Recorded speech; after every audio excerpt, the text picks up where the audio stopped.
दोस्तों, हमने अपनी ज़िंदगी में कई बार सुना होगा कि सत्य की हमेशा जीत होती है।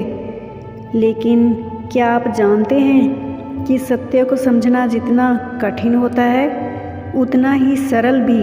अपने शिष्यों को उपदेश देते हुए भगवान बुद्ध ने सत्य के महत्व को समझाने के लिए एक कहानी सुनाई। तो चलिए सुनते हैं वो कहानी। एक ब्राह्मण रात्रि में अपने घर के बाहर बैठा था। तभी एक स्त्री सामने से गुजरी। ब्राह्मण ने उसे रोककर कहा, आप कौन हैं बहन? इस घोर रात्रि में कहाँ जा रही हैं? वह स्त्री बोली, मैं लक्ष्मी हूँ, इस नगर को छोड़कर जा रही हूँ। तो ब्राह्मण बोला, ठीक है, चली जाओ।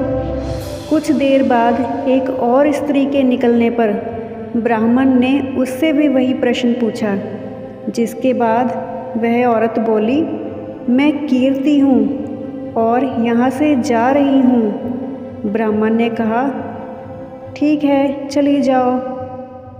उसके बाद उसने एक पुरुष को आते हुए देखा तो उठकर उसे मार्ग में वही बात पूछी कि आप कहाँ जा रहे हो?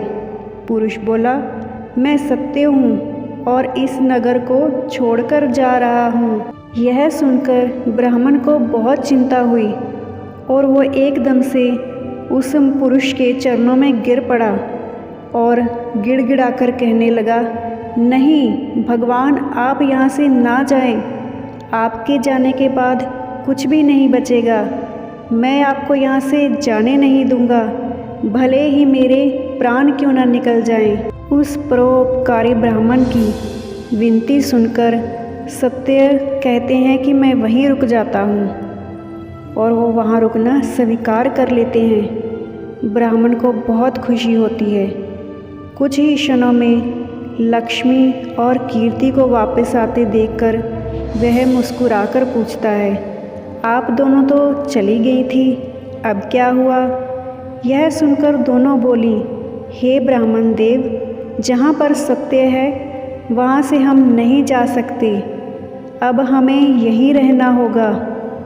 भगवान बुद्ध बोले, श्रेष्ठ जीवन का आधार सत्य ही है। सत्य के बल पर ईश्वर है और सत्य में ही ईश्वर शक्तियाँ वास करती हैं। जो व्यक्ति सत्य को धारण करता है वे ईश्वर तुल्य हो जाता है।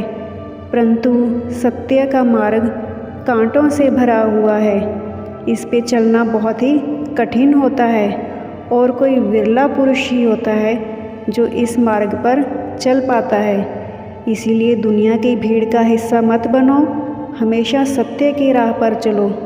और सत्य की राह पर चलने वाले लोग बहुत कम ही होते हैं जो उस भगवान तक पहुंच पाते हैं। तो आप कौन सा राह चुनना चाहेंगे, ये आप पर निर्भर करता है। तो इस कहानी से आपको क्या सीख मिली, मुझे कमेंट सेक्शन में ज़रूर बताएं। 100 से ऊपर सब्सक्राइबर हो चुके हैं इस चैनल के, तो ऐसे ही अपना प्यार बनाए रखें और मेरी कहानियाँ सुनते रहें। Thanks for watching.